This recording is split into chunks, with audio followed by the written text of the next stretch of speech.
Il joue au football tous les soirs, hein, Il joue finalement. beaucoup en ce moment. Hein? Oui. Alors, dimanche, il y aura une grosse confrontation dont on parlera lundi matin entre l'OM et le PSG. Et l'OM jouait déjà hier soir, c'était face à Montpellier, et l'OM a gagné. On regarde ce qui C'est s'est passé, toujours quoi? William. C'est la coupe de quelque chose? Non, c'est la Ligue 1, c'est la Ligue 1, c'est le championnat de France, 24e journée, voilà. Et c'était un petit match terne entre Montpellier et Marseillais. Et un seul but côté OM, signé Nkoudou à la 68e minute. 6e succès en 8 confrontations à l'extérieur en Ligue 1 pour l'OM, 6e du classement, Montpellier 17e. Dimanche, donc, Marseille accueille le PSG. Autre match de Ligue 1 hier, en terre monégasque, ouverture du score du capitaine Bastien Modesto, ancien monégasque, mais du mauvais côté, en fait, but contre son camp, victime d'un rebond, ce garçon. À la pause, Monaco mène 1-0 et s'imposera finalement 2-0 avec ce but de Silva. Monaco, deuxième derrière le PSG et Bastia, 13e. Suite de la 24e journée ce soir. Et demain, un petit mot de Ligue 2. Dijon est le nouveau leader à l'issue de la 24e journée. Les Dijonais ont battu Valenciennes 1-0. C'est du Tête flipper, de ça. Varro. Nancy et Metz complètent le podium. Voilà pour le football. On va parler un peu de tennis. Oui. Alors, vous savez qu'ils sont rentrés de l'Open d'Australie récemment. Alors, certains plutôt que d'autres. Il y en a qui ont été éliminés rapidement.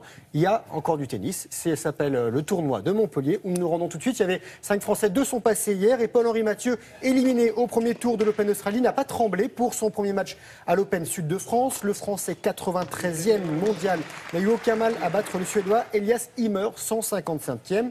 Victoire en un peu plus d'une heure et quart, 6-1, 6-4. Et au prochain tour, Paul-Henri Mathieu affrontera son compatriote Benoît Paire. C'est passé également pour le Français Kenny De Schepper. En revanche, un autre Français, mais lui éliminé, Julien Benneteau, qui est désormais 474e du classement. Il a été sorti par l'Australien John Millman, 6-3, 6-0.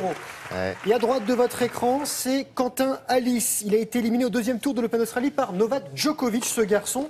Et il a été aussi écarté d'entrée à Montpellier, battu par le Letton Gulbis, 6-4, 6-3. Et élimination également de Nicolas Mahut. Voilà pour le tennis chez les grands. On va parler tennis chez les plus jeunes. Tennis encore avec les futures stars du circuit. 34e édition du tournoi des Petits As de Tarbes dans les Hautes-Pyrénées. Épreuve de référence réservée aux minimes, sorte de championnat du monde des 12-14 ans. Chez les garçons, victoire de l'Américain Stéphane Leustein, il a 14 ans. Lequel Ici, est-ce? avec sa casquette, le garçon qui a la casquette en haut de votre écran. Ah oui. Et chez les filles, la petite star s'appelle Marta Kostyuk.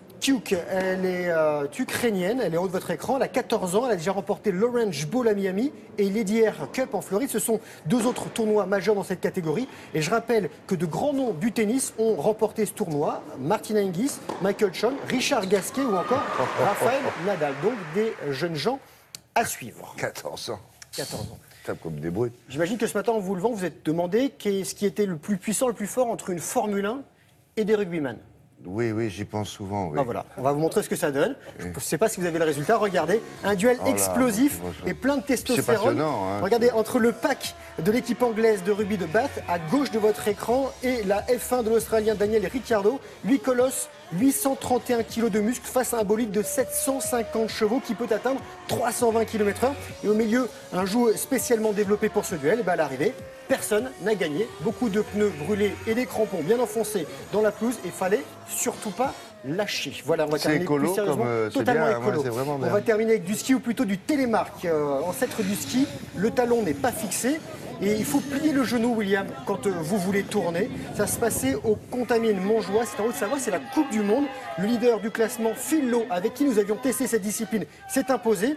Et l'épreuve est composée d'un slalom géant, d'un saut et vous allez voir, d'un loom. Un loom, c'est ce virage relevé à 360 degrés qui est marqué par du bleu là. Ouais. Et voilà, si vous croisez des télémarqueurs sur les pistes de ski, arrêtez-vous, laissez-les passer et surtout, observez-les parce que c'est très élégant comme discipline. Voilà. Il faut avoir des genoux bien solides.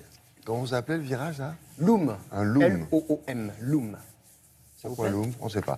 On va réfléchir. On va réfléchir. On va retrouver le jardinier de Télématin, Philippe Collignon, pour ce matin s'occuper de vos plantes d'intérieur. Ce que vous allez voir est assez révolutionnaire. Si vous avez des plantes qui sont mal en point et si vous n'avez pas forcément la main verte, ça peut arriver. Et chlorophylle, puisque c'est le